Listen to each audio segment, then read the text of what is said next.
Hello and welcome dear brilliant amazing students and dear parents. Welcome to this session. आज के session में हम लोग क्लास 7 के बारे में डिस्कस करने वाले हैं और वो भी एसओएफ के क्वेश्चंस डिस्कस करेंगे. साइंस ओलंपियाड फाउंडेशन आपको पता होगा बहुत ही बड़ी प्राइवेट ऑर्गेनाइजेशन बॉडी है जो कि ओलंपियाड्स कंडक्ट करवाती है. और आज का जो पेपर हम सॉल्व कर रहे हैं वो प्रीवियस ईयर का ही है, मींस लास्ट ईयर जो क्वेश्चंस आए थे उनको हम बेसिकली सॉल्व करेंगे. अगर आप ओलंपियाड का पेपर फिल कर रहे हैं तो भी इस वीडियो को देखें, नहीं फिल कर रहे हैं तो भी आप इस वीडियो को देखें, कोई दूसरे ओलंपियाड का फिल किया है तब भी आप देखें, क्योंकि मोर और लेस पैटर्न सेम ही रहता है बच्चों. तो आपको बने रहना है लास्ट तक, क्योंकि लास्ट में जो क्वेश्चन होगा उसको हम पता है कैसे एक्सपेरिमेंट के थ्रू भी सॉल्व करके देखेंगे. तो आपको बने रहना है कैसे अमेजिंग क्वेश्चंस को हम कैसे बिल्कुल ट्रिक लगा लगा के सॉल्व कर लेते हैं. चलिए स्टार्ट करते हैं. फर्स्ट क्वेश्चन स्टार्ट करने से पहले यहाँ पे मैं आपको एक बार बता देती हूँ कि ये जो पेपर है 2022-23 मींस जस्ट लास्ट ईयर का पेपर है. सेट ए की बात कर रहे हैं, दो पेपर आते हैं, थोड़े दिन बाद हम लोग सेट बी भी डिस्कस करेंगे.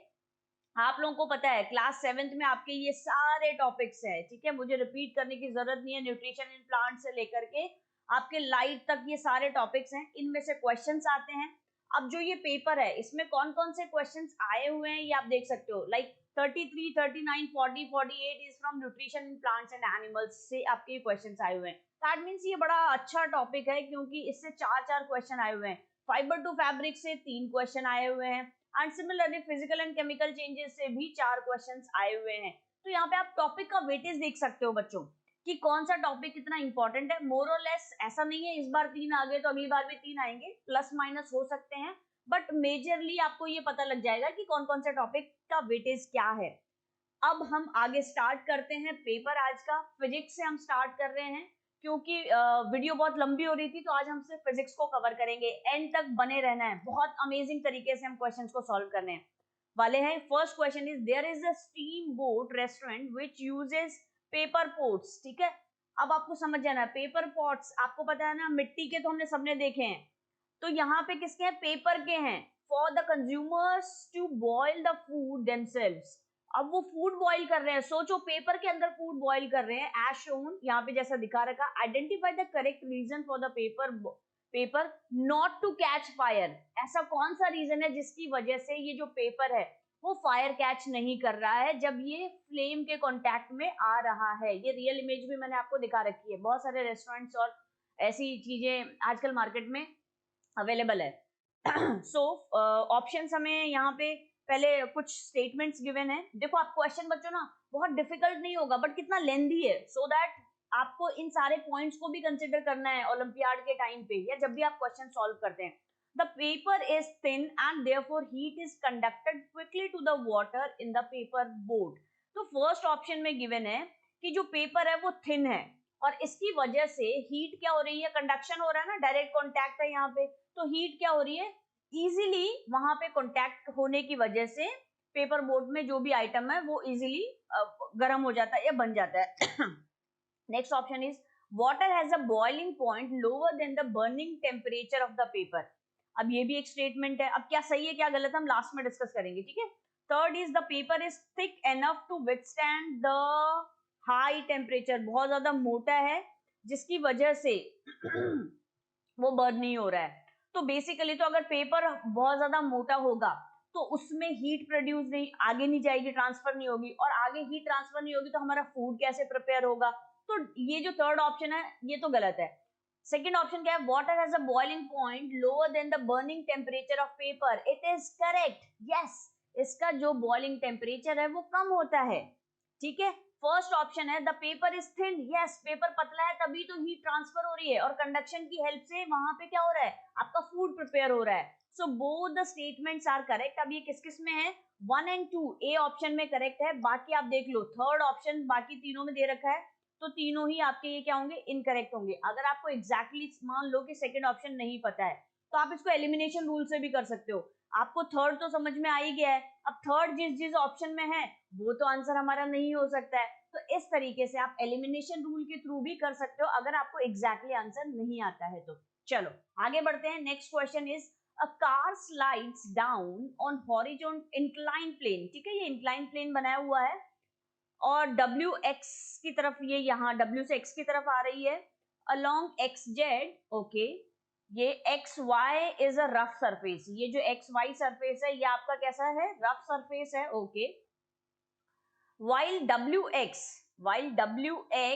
and yz are frictionless, ये जो सरफेस है और ये जो सरफेस है ये आपका फ्रिक्शनलेस है, मतलब वहां पे कोई फ्रिक्शन नहीं होगा, बिल्कुल स्मूथ प्लेन सरफेस है। The car moves with a constant speed on its path between which of the following 2 points, ऐसे कौन से 2 पॉइंट्स होंगे जिसपे कार बिल्कुल कांस्टेंट स्पीड से मूव करती रहेगी, ठीक है। तो अब एक बात है बच्चों, ये इंक्लाइन प्लेन है तो सीधी सी बात है कि जैसे अगर हम ऊपर से किसी चीज को डालेंगे तो उसकी स्पीड इंक्रीज होगी, राइट। ये रफ सरफेस है तो यहाँ पे स्पीड का तो डेफिनेटली डिक्रीज होना 100% श्योर है कि यहाँ पे जो आपकी स्पीड है वो क्या होगी, यहाँ पे डिक्रीज होगी। अब ये वाला जो सरफेस है ना, यहाँ पे आपकी स्पीड क्या होने वाली है बच्चों, कांस्टेंट रहने वाली है। क्यों कांस्टेंट, क्योंकि फ्रिक्शनलेस है, फ्रिक्शन है ही नहीं, जिस स्पीड से कार ने मूव होना स्टार्ट किया उसी स्पीड से वो मूव होती रहेगी। तो YZ एक ऐसा सरफेस है जहां पे आपकी जो कार है वो क्या है, सेम स्पीड से, कांस्टेंट स्पीड से मूव करती रहेगी। क्या ये बात क्लियर है? यस, अगर नहीं है तो कमेंट सेक्शन में बता देना, वापस से समझा देंगे हम किसी न किसी तरीके से। चलो आगे बढ़ते हैं। Which of the following statement is incorrect? अब देखो बच्चों कितने डिफरेंट वैरायटी के क्वेश्चंस पूछते हैं। फर्स्ट क्वेश्चन में हमें ऐसे डायग्राम दे दिया, स्टेटमेंट्स दे दिया और क्वेश्चंस पूछ लिया। सेकंड स्टेटमेंट में हमें एक सिचुएशन दे दी और उसके बाद आंसर पूछ लिया। थर्ड स्टेटमेंट में आप देखो यहाँ पे एक आपको सर्किट भी दे दिया, कुछ कंपास भी दे दी और फिर उसके बाद में आपको इनकरेक्ट, दिमाग में जनरली क्या होता है, करेक्ट स्टेटमेंट फटाफट से चूज कर दो। क्वेश्चन को बहुत केयरफुली रीड करना है, always read the question very carefully, क्योंकि ये गलती बहुत कॉमन होती है बच्चों से। तो आपको इनकरेक्ट निकालना है। The battery is not connected properly in the circuit. अब यहाँ पे इनकरेक्ट पूछा हमसे, तो ये स्टेटमेंट तो क्या है, करेक्ट है, तो दैट मीन्स ये तो हमारा आंसर नहीं हो सकता। When compass is kept near the circuit, it will not show any deflection. जैसे ही हम कंपास को पास में लेके जाएंगे तो कोई डिफ्लेक्शन होगा क्या, नहीं होगा, क्योंकि करंट तो पास हो ही नहीं रहा है यहाँ पे। सो दैट मीन्स ये भी करेक्ट स्टेटमेंट है, तो ये भी हमारा आंसर नहीं हो सकता। The bulb in the given circuit will not glow, कि भाई जो सर्किट है उसमें बल्ब ग्लो नहीं होगा, डेफिनेटली नहीं होगा। क्यों नहीं होगा, क्योंकि सर्किट प्रॉपर नहीं है। सर्किट प्रॉपर क्यों नहीं है, देखना है यहाँ पे आपको प्लस माइनस दिया हुआ है, तो यहाँ पे प्लस प्लस पास होनी चाहिए क्या, बैटरीज का यहाँ पे अरेंजमेंट सही है क्या, इसलिए ये सर्किट प्रॉपर कनेक्टेड नहीं हो सकता है। तो ये भी हमारा स्टेटमेंट क्या है, करेक्ट है, बट हमसे पूछा गया है incorrect. Due to battery in the circuit connecting wires behave as a magnet, कि इस बैटरी की वजह से जो कनेक्टिंग वायर्स है वो मैग्नेट की तरह बिहेव करेंगे, ऐसा कुछ है क्या, बिल्कुल भी नहीं, ये तो बिल्कुल ही अप्रोप्रिएट नहीं लग रहा। So that means this is the correct answer for this question because हमसे पूछा गया था incorrect statement. I hope ये question clear हो गया होगा। सर्किट आपको कैसे दिया हुआ है, इनकरेक्ट दिया हुआ है क्योंकि बैटरीज का अरेंजमेंट प्रॉपर नहीं है। चलो नेक्स्ट क्वेश्चन की तरफ बढ़ते हैं। An electrical appliances is earthed to, क्या रीजन होता है, बेसिकली अर्थिंग क्यों करते हैं हम लोग घर में, सबके घर पे होती है, ठीक है, एक बार पूछ के भी देखना आप अपने पेरेंट्स से। तो वो अर्थिंग हम क्यों करते हैं, वो बेसिकली इसलिए करते हैं बच्चों, to prevent the leakage of current and minimise the risk of electric shock, कि जो भी अगर करंट में लीकेज हो रहा है तो वो हम क्या कर सकें, उसको रोक पाए और इलेक्ट्रिक शॉक लगने की जो भी पॉसिबिलिटी है अर्थिंग की वजह से आपकी वो कम हो जाए। आपको पता है ना अर्थिंग का मतलब क्या होता है, आपका जो अर्थ वायर होता है वो ग्राउंड से कनेक्टेड होता है, ठीक है, इस तरीके से ग्राउंड से कनेक्ट कर दिया जाता है, तो वो जो करंट होता है वो कहाँ चला जाता है, जो भी लीकेज हो रहा है वो अर्थ के अंदर चला जाता है, और इस तरीके से आप इलेक्ट्रिक जो शॉक लगने की जो पॉसिबिलिटी है उससे वो रिस्क रिड्यूस हो जाता है। सबको घर में करवानी चाहिए, पूछना आज घर पे सबको। Next question is the diagram shown 4 objects P Q R S, okay. The card, ये कार्ड है, ओके। प्रिवेंट द ऑब्जर्वर्स आई, ये आई है आपकी, ठीक है, ये हमारा ऑब्जर्वर है, from seeing the object directly, ठीक है, इस कार्ड की वजह से डायरेक्टली नहीं देख पा रहा है। Which objects image can be seen in the mirror, अब ऐसा कौन सा ऑब्जेक्ट है या और बहुत सारे ऑब्जेक्ट्स हैं जिसकी जो हमें क्लियरली यहाँ पे देख पाएंगे, कौन से ऐसे हैं, तो आपको यहाँ पे देखना है। इसके लिए सिंपल आपको लॉ ऑफ रिफ्लेक्शन पता होना चाहिए, ठीक है, आप लोगों ने क्लास 6 में भी पढ़ा होगा। लॉ ऑफ रिफ्लेक्शन क्या है, फर्स्ट उसका रूल क्या बोलता है कि एंगल ऑफ इंसिडेंस क्या होता है, हमेशा एंगल ऑफ रिफ्लेक्शन के इक्वल होता है। सॉरी ये प्रॉपर नहीं बना है, चलो इस एंगल ऑफ रिफ्लेक्शन को हम दोबारा बना लेते हैं। एंगल ऑफ इंसिडेंस यहाँ पे बीच में हमारा क्या होगा, नॉर्मल होने वाला है, और ये हमारा लगभग हो जाएगा एंगल ऑफ रिफ्लेक्शन। ठीक है, तो angle of incidence is always equal to angle of reflection. ठीक है, तो अब इसके अकॉर्डिंग इसको बना के देखते हैं। प्लेन मिरर में कैसे इमेजेस बनती है, प्लेन मिरर में इमेज बनने के लिए पहले इसका भी बेसिक कॉन्सेप्ट समझते हैं। जैसे ये प्लेन मिरर है, ठीक है, आप सब लोग सुबह सुबह अपने आप को देखते हो, यहाँ पे आप खड़े हुए हो, तो आपकी इमेज कहाँ बनती है, एग्जैक्टली इस जगह पे बनती है। ठीक है, तो वो कैसे बनती है समझते हैं इसको। अगेन यहाँ पे क्या हो रहा है बच्चों, एंगल ऑफ इंसिडेंस और एंगल ऑफ रिफ्लेक्शन, कि लेट्स से ये जो यहाँ पे रेज होगी, ठीक है, ये क्यू पॉइंट पे जो रे होगी वो इस तरीके से इंसिडेंट होगी इस मिरर पे, और उतने ही डिग्री से, जितने डिग्री से वो इंसिडेंट हुई है उतने ही डिग्री से वो रिफ्लेक्ट बैक हो जाएगी। तो क्या यहाँ पे कहीं पे आपको दिख रहा है, क्या आई दिख रही है क्या कहीं पे, तो दैट मीन्स क्यू तो वो नहीं देख पाएगा। ये मैंने पेंसिल से कर दिया था, ऐसा क्वेश्चन में गिवन नहीं है। तो ये पी पॉइंट है कोई आपका, ठीक है, इस पी पॉइंट से क्या हुआ कि ये अगेन इंसिडेंट हुआ, ठीक है, और इंसिडेंट हो गए उतने ही एंगल पे ये क्या हो गया बच्चों, यहाँ पे रिफ्लेक्ट बैक हो गया है। ये बीच में कहीं पे आपका क्या हो जाएगा, यहाँ पे ये नॉर्मल आ जाएगा। तो एंगल ऑफ इंसिडेंस और एंगल ऑफ रिफ्लेक्शन बराबर है, यहाँ पे भी आप इनकी पोजीशन देख सकते हो, मोर और लेस बराबर है। अब इसकी इमेज कहाँ बनेगी वो मैं आपको बता देती हूँ एक बार। इसकी इमेज कहाँ बनेगी, इसकी इमेज जो बनेगी ये आपके मिरर से जितनी डिस्टेंस पे है उतनी ही डिस्टेंस पे यहाँ पे कहीं पे आपकी इमेज बन जाएगी, और उसको हम नाम दे देंगे P डैश। ठीक है, तो दैट मीन्स P को तो जो ऑब्जर्वर है वो देख पाएगा। और भी ऑप्शन चेक कर लेते हैं। R है लेट्स से यहाँ पे, तो R का भी ये यहाँ पे किसी एंगल से इंसिडेंट हुआ और उसी पर्टिकुलर एंगल से ये रिफ्लेक्ट बैक हो गया। ठीक है, डायग्राम उतना प्रॉपर नहीं है, आप लोग बस कॉन्सेप्ट को समझना बच्चों। सिमिलरली ये जो Q है, ठीक है, ये जो S है, उस S को भी देख लेते हैं। कुछ इस तरीके से इंसिडेंट होगा और इस तरीके से रिफ्लेक्ट बैक हो जाएगा।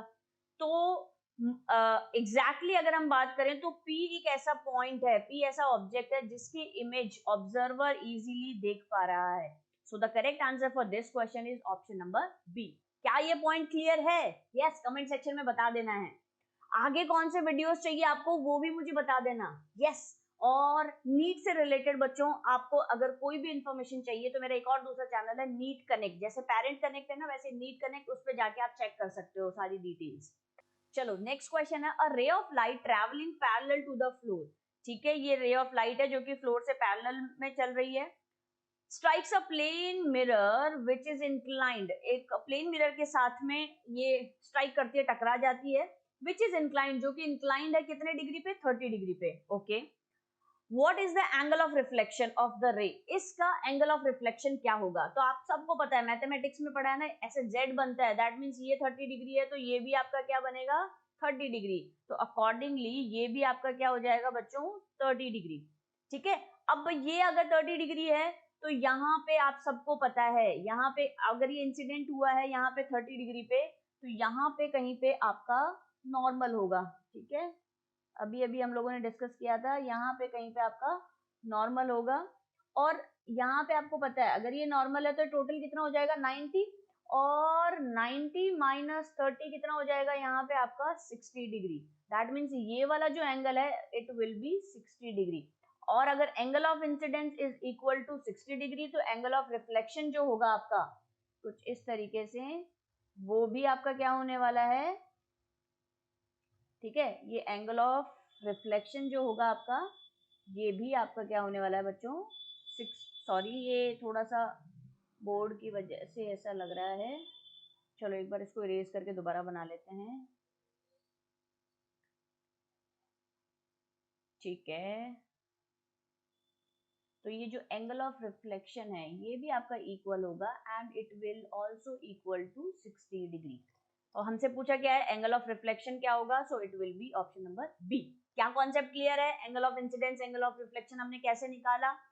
ऐसे क्वेश्चंस की प्रैक्टिस करते रहना है एंड लास्ट तक बने रहना है।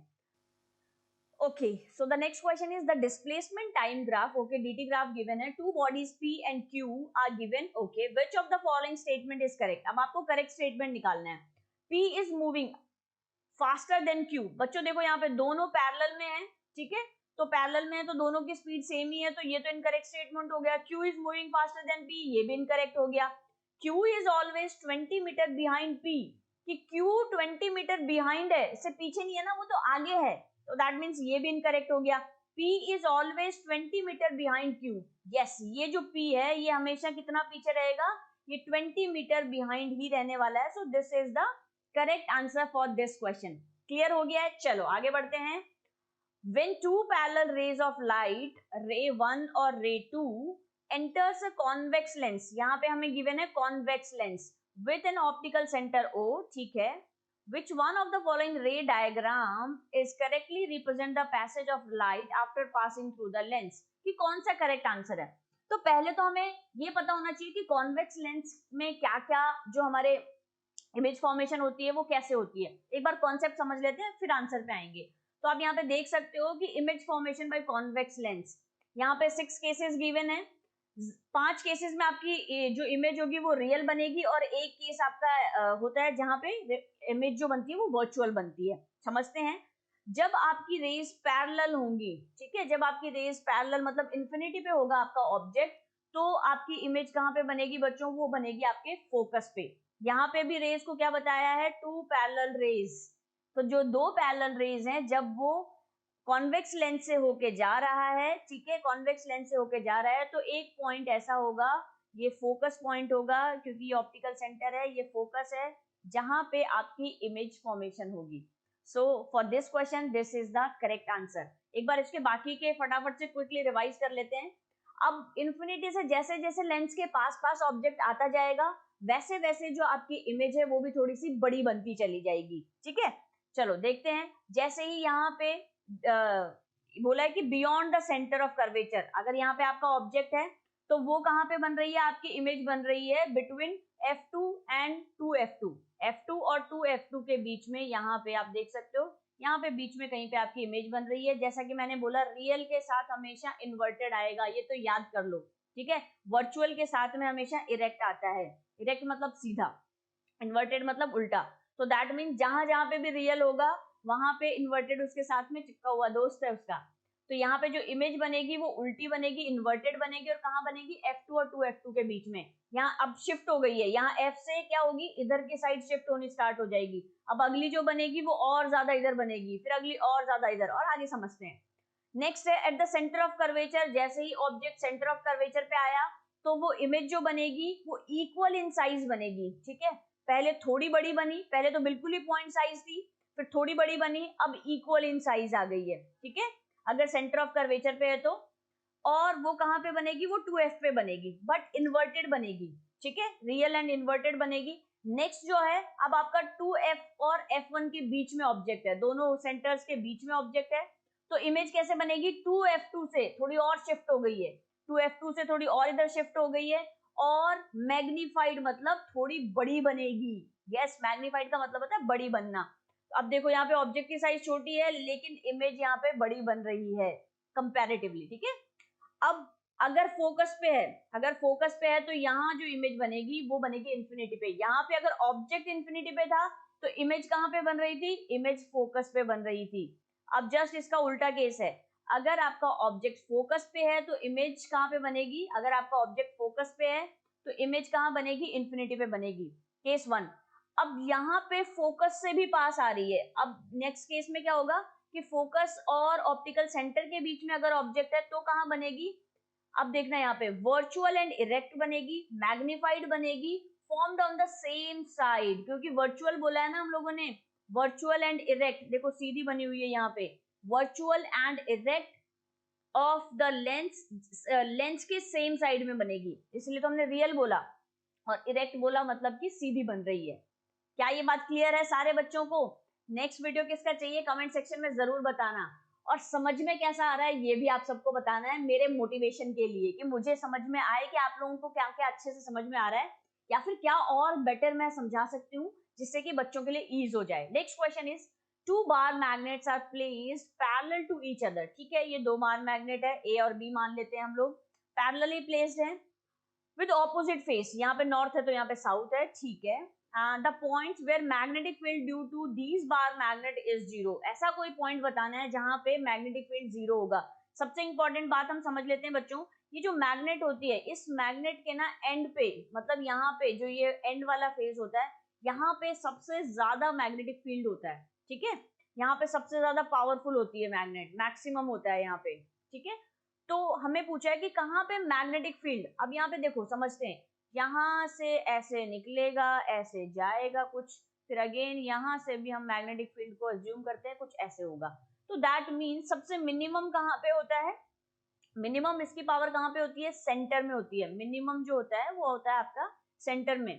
तो दैट मीन्स सेंटर में ये क्यू पॉइंट है जहां पे आपका मैग्नेटिक फील्ड सबसे कम होगा, या हम कहेंगे कि जीरो भी हो सकता है। सो मैग्नेटिक फील्ड जीरो कहाँ हो सकता है, it can be at point Q. And here is the last question. Yes. Which of the following statement is incorrect? Incorrect statement बताना. The warm air is lighter and cold air is then cold air. तो definitely it is correct statement, क्योंकि warm air क्या होती है, गर्म हो जाती है, गर्म होते ही क्या हो जाती है, ऊपर चली जाती है। तभी तो एसी हमेशा ऊपर लगाए जाते हैं, सो दैट वापस से उस वार्म एयर को ठंडा कर दें और वो नीचे आ जाए।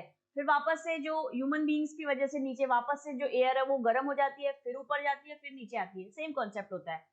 नेक्स्ट, तो ये करेक्ट स्टेटमेंट है, तो ये हमारा ऑप्शन नहीं हो सकता। Air expand on heating and contract on cooling, ये भी करेक्ट स्टेटमेंट है कि जैसे हम गर्म करते हैं तो एयर क्या हो जाती है, एक्सपैंड हो जाती है। Increase wind speed is accompanied by increase in the air pressure, इसको समझेंगे अभी, 2 मिनट रुक जाओ। Greater the difference in pressure between two regions faster the air moves, इसको भी समझते हैं। चलो एक छोटा सा एक्सपेरिमेंट है, इसके थ्रू समझेंगे इन दोनों ऑप्शंस को। ये बलून है, ठीक है, 2 बलून है, आप सबको दिख रहे होंगे आई होप। इन दोनों बलून में आपको क्या करना है, ये देखना है कि जब मैं यहाँ से एयर ब्लो करूंगी, ठीक है, जब मैं यहाँ पे फूंक मारूंगी तो क्या होगा। चलो एक बार देखना। अरे ये तो पास आ रहे हैं, दूर नहीं जा रहे हैं। चलो फिर से ट्राई करते हैं, और सेम एक्सपेरिमेंट आप घर पे भी कर सकते हो। नॉर्मल बस 2 बलून को मैंने टाई कर दिया है, देखना फिर से फूंक मारने पे पास आ गए, ये तो दूर नहीं जा रहे हैं। फिर से समझते हैं, फिर से पास आ गए।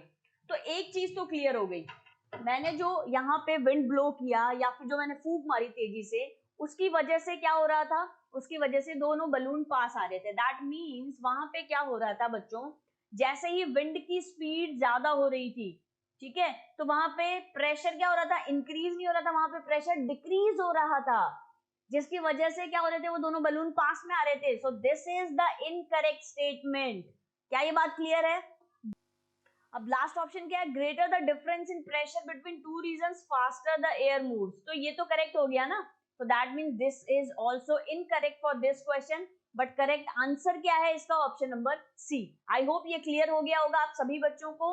कैसा लगा आज का सेशन जरूर मुझे कमेंट सेक्शन में बताना है। नेक्स्ट बायो का पढ़ना चाह रहे हैं या फिर केमिस्ट्री पहले पढ़ना चाह रहे हैं, वो भी मुझे कमेंट सेक्शन में बताना है आप सभी को।